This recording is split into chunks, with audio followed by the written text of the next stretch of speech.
What's up everyone, my name is Ben Remember, welcome back to the studio. This is how I made my new single, Truth, out on Toolroom Trax. So as you can see in front of you, it's actually pretty simple, right? There's a kick, okay? There's a clap, two open hi-hats that just layer together. One's got a slight groove to it. I'll show you how that sounds here. It's got an ever so slight, taken from a loop, right from a sample. We've then got a top loop, some processing on here for sure, right? As you do. Then another top loop. Now this one's really interesting. So this top loop is from like a soul sample pack that has no place being in a house record. It's 90 BPM originally. With a few plugins on here, that sets the tone for the record. This loop plus the kick drum is really what I worked around. Clap, hi-hat. That second one just adds that little movement. And then all you need is a little bit more shakering from this top loop. And it's more texture. It's more like detail. And apart from a ride that comes in and a cowbell later, that's the drums. That's all it is. That's how simple that can be. It's just the right sort of sounds. But again, like I spoke about in a different video, it's the vision of that, understanding I want it to be soulful, lo-fi. I want the kick, clap and open hi-hats to be super big and clear. And then underneath that, I want this sort of, can't quite figure out what it is, squelchy old school sort of thing, sort of gluing it all together. And that happens from those two top loops there. They are what make that whole thing come to life. And it's about realizing, oh, I want to go soulful. I'm going to go find a soulful top loop from a soulful sample pack, layer it in there. It just takes time to find the right one. So it isn't so much about, sure, there's some plugins on here. It's less about that though. It was really about understanding what the vision was and making sure the drums suit the vision. So the kick, clap and open hi-hats suit my vision of just quite hard, edgy, sluggish, thick house music. And then the two top loops are facilitating that more soulful, sloshy kind of movement that I wanted for that vision. And that is what I wanted for this record. And it's all inside of the drums. It's not just a drum loop. The drum loop has to facilitate the rest of the record. It's the backbone that makes the vocal, makes the synths, makes the pianos, makes the bass line, all that stuff. It makes it feel like they all exist in a world together, not in separate universes trying to communicate. They are all speaking the same language, and it's all about sound choice. This is how I made the very unique, weird bass line on this record. Now, there's a lot of detail in here. I'm going to do a longer form live stream about how I did this in a lot more detail, but I want to give you a real taste of how this is done. Now, it looks more complicated than it sounds, right? It comes across in the record very simple.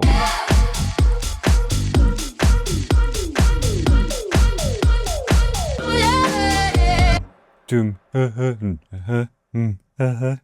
comes across right. That's what it is. So how that's made is by using samples. There's a lot of plugins and stuff that I'm doing my thing, right? But I'm slicing up samples and using different bits of them.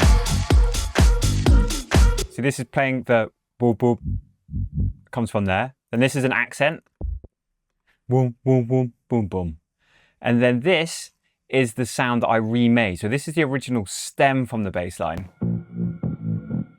that play that hook, and you get a different hook here. So the whole concept of this bass line is the original bass stem. I've taken slices of it out and used it as hooks and then remade a completely different bass line. So it's dun dun dun dun dun dun dun dun dun dun dun dun dun dun. So it all kind of ends up sounding like one thing. And the way that works is I had to remake this bass line. I used something called Modo Bass 2 to play along with it, right? To get that depth and thickness. Now in the eventual version of this, there's an actual mixed down version of this project as well. There's a couple of other layers with sub basses on there and stuff as well to try and really bring it through, and some of the posh EQs and stuff I use as well to help it out.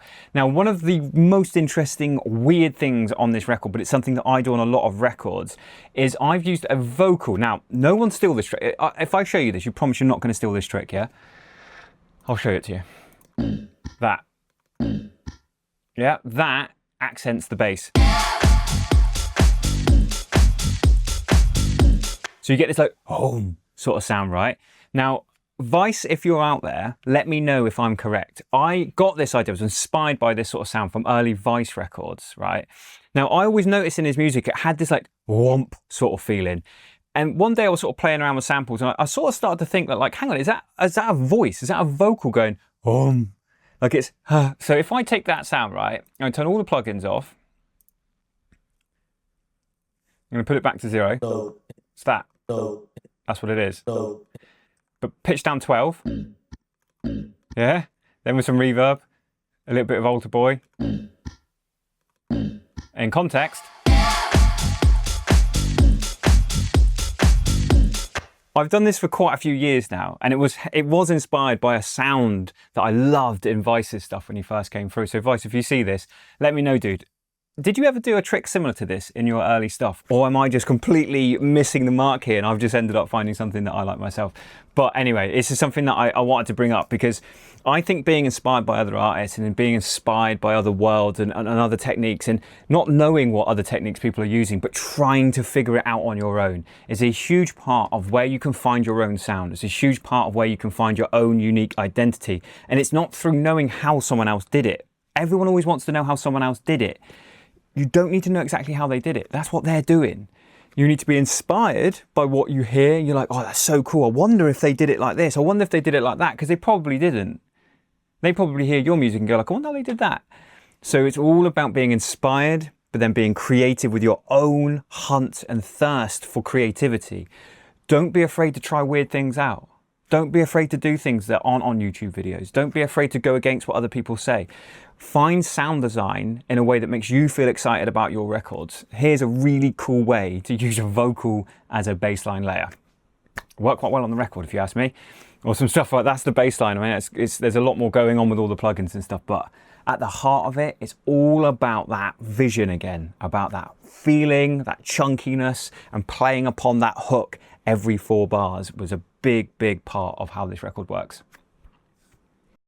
This is how I made that super cool, disco-y, funky house, zappy effect, hooky sound in my new single, Truth, out on Toolroom Trax.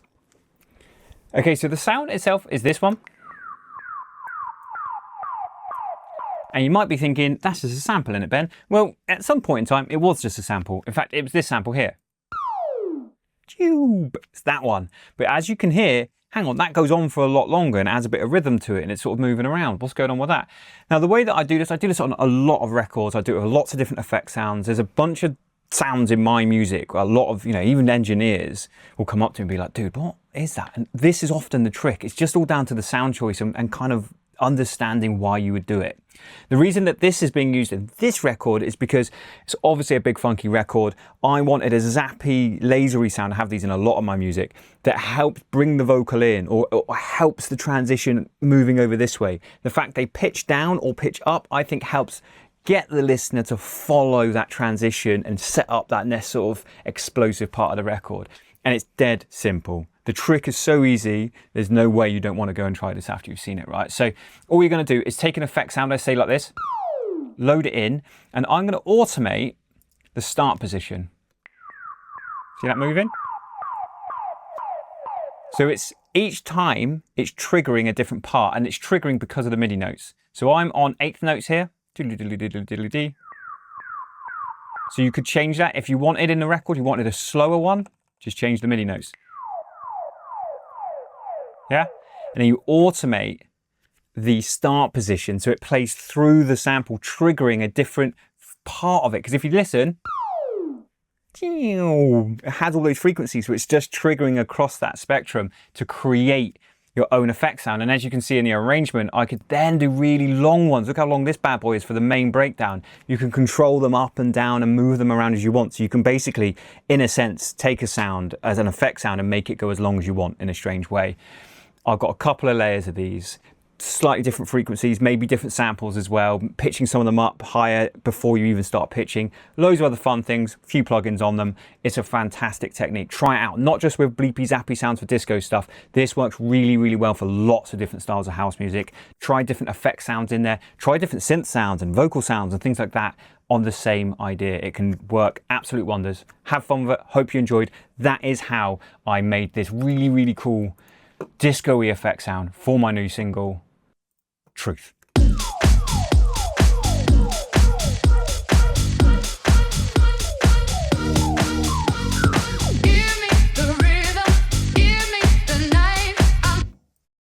Now, as you can see, a relatively complicated project. I mean, inside of these groups, the bass line alone, this is how this bass line is made. Lots of different things going on in here. Very, very typical for a Ben Remember record. Lots of different layers, lots of different sounds to create sort of one harmonious, mad thing. And that's what I want to talk about on this video. Rather than getting too wrapped up in there just yet, I want to talk about the concept of this record. I think this is something a lot of artists sleep on. We focus so much on the killer drop, the killer vocal, the build up, and how people are going to react to it. What sound is the kick drum? That sometimes we forget to actually stop and think about our music as a song.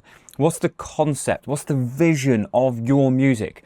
That's really important to me. That's number one. When I sit down to write a record, it isn't a new sample pack, it isn't some cool new synth, it isn't some technique with a plug-in, it's none of it. It's a concept. What am I trying to make? I come up with a vision and I stick to it right the way through. Now the vision for this is a big one. It's obvious. It needs to be a Ben Remember record. But for me, that's so important to get right because I haven't been releasing music recently. I've been running major different things in the music industry. I've been a mixing mastering engineer for the last couple of years, a mentor, a teacher, running my own courses, being the head of the academy as one of their lead tutors over there as well. So I've been keeping myself very busy within the business side, I suppose, of the music industry. But now it's time to come back and release some music finally. I've been working towards this a lot over the last couple of years. So this is really, really important that this record sounds like me and no one else. That's what was more important to me than any of the fashions, the fads, what's trending on Beatport, what everyone's saying on Spotify or on TikTok. I don't care about any of that right now. What's important to me is I sound like me. I think in this day and age, it's a really important thing to realize that we have to feel like original artists as individuals. And that's what I've tried to do here. Typically, the Ben Remember sound does two things. It gives you what you expect from a house record, because that's what a dance floor wants. Uplifting breakdowns, build-ups, drops that hit, that house music energy, feeling and love poured into the record. But with a twist. All of my music is weird. All of my music is a bit odd. Even when I play my own stuff in sets, it feels a bit weird compared to other people's stuff. And that's all by design. It is on purpose. You either love it or you hate it. And you have to take that kind of thing on the chin as an artist. If you want to be original, not everyone can love your stuff. What you've got to do is make sure you do you to the absolute 100 best you can possibly do it. So you've got to understand what you are. For me, what I am is someone who gives you a big dance floor moment, but then on the drops, when you get back to the groove, it's unique. It's stripped back, it's raw, it's distorted, it's tough, it's somehow slow and chunky, but tough and aggressive at the same time. I love that sort of feeling. Bass lines have to feel like you just lock into them. They can't just be your generic Serum 2 preset ding ding ding ding bass lines. It can't be that for me. Has to be sampling from here, sampling from there, taking pianos and pitching them down, recording my real piano back there and pitching it down and putting a sub. This is the way I like to work. So the concept, before we get into the nitty gritty here, is massively important to understand, because if you don't have that vision, if I didn't have this, I am going to make a soulful, uplifting house record that quintessentially hits like Ben Remember on the drops. If I don't have that clear vision at the start, you can imagine how lost you can get inside of a project with this many channels in it, with this much going on in it. And that's before we go into all the individual plugins and all the different ideas and all the different techniques on every single channel. There's a lot going on. You have to have that vision to make sure that the details end up telling the correct story. That's how I made this record. That's the most important thing for me. We are looking at how I made the vocal on my new record, Truth, out on Toolroom Trax. So the vocal, look, it's a vocal and I've arranged it. There's a lot to talk about there. There's a bunch of layers. You can see there's backing vocals, there's the main vocal. You can see there's a lot of editing, slicing, cutting, moving things around, taking something that was like a generic, normal kind of vocal and turning it into a more loopy Ben Remember house kind of record.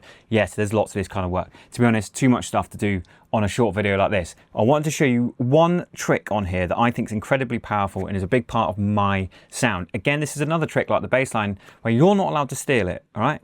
Just don't. Please don't steal it, okay? It's all yours, man. Have fun with it. You know what I'm saying? Now, up here is a sound that sounds like it's the actual same vocal. Let me show you.